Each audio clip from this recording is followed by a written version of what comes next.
Hey parents, you and I know that life is full of unexpected and sometimes overwhelming challenges. It can be hard to know how to keep going. So here's where we're headed this month.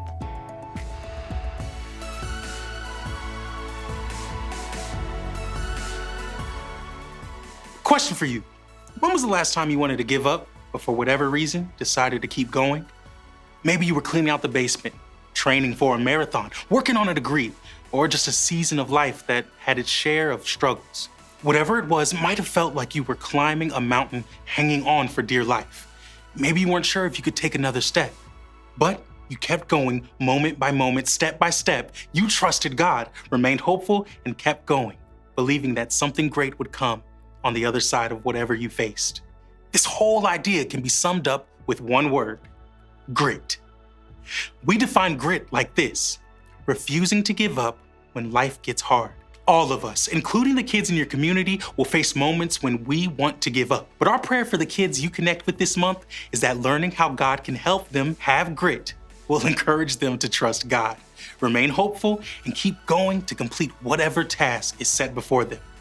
This is an important idea that we believe could change a kid's life.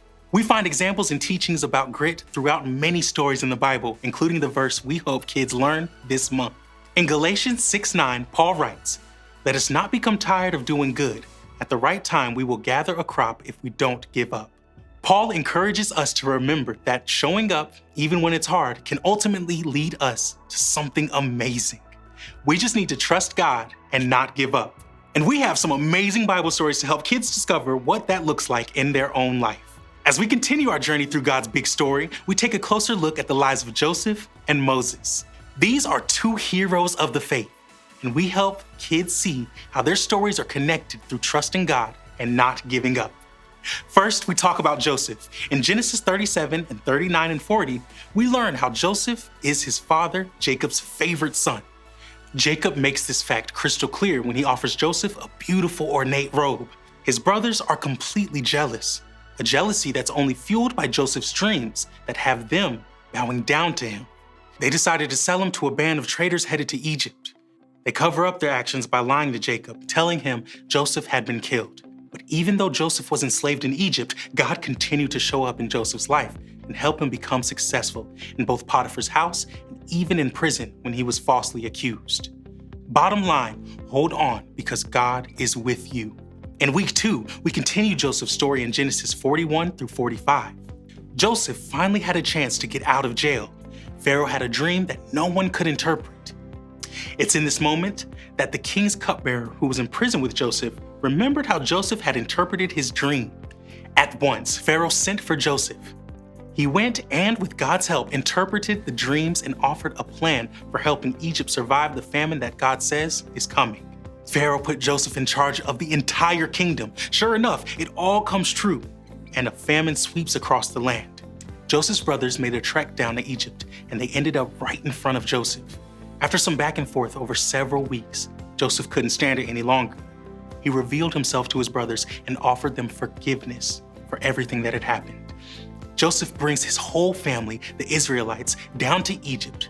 Through this whole ordeal, God uses Joseph and his circumstances to preserve the Israelites and fulfill the promise to Abraham.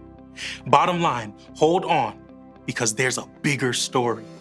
In week 3, we head to Exodus 2, 1 through 10, and we find out what happens to Joseph's family in Egypt. The new Pharaoh of Egypt didn't know about Joseph.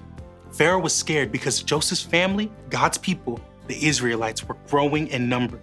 Pharaoh enslaved them and made life miserable. That's where Moses comes in. Moses was born in a time when Pharaoh went even further and condemned that all Israelite babies be killed.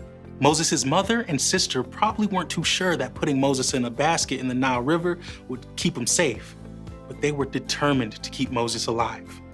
They chose not to give up. God rescued Moses through the Pharaoh's daughter, who ended up bringing him into the palace as her own son and raising him as an Egyptian. Bottom line, hold on, even when you don't know what to do.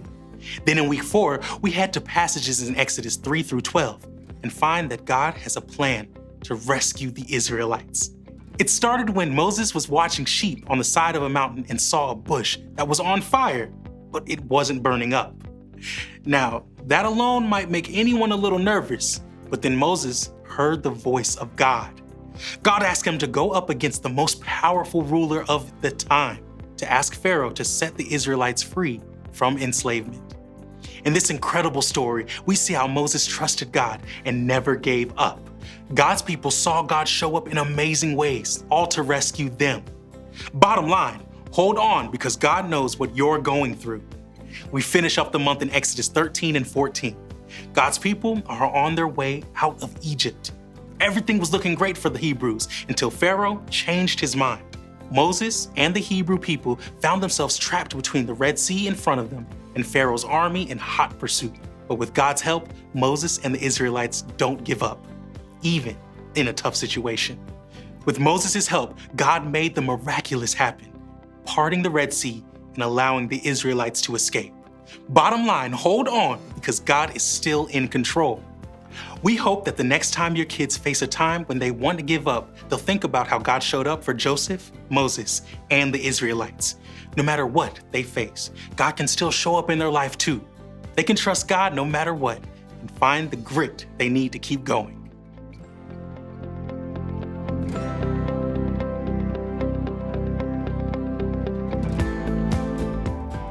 We don't have to know the whole story in order to keep holding on. We can trust that God's in control, that He's with us, and that He loves us. We hope that you'll be talking with your kids about having grit when they face situations that are challenging, and we have some things that just might help. If you haven't done it yet, download the free Parent Cue app from the App or Google Play Store, sync with our church, that way you'll stay up to date with everything that's happening with CV Kids and CV Preteens. There's also some excellent resources for you as a parent to continue to connect with your kids around the idea of grit. You can also always reach out to us at familyministries@connectionvalleychurch.com if there are any other ways that we can better serve you and your family. We hope you have a great October, and we look forward to seeing you soon.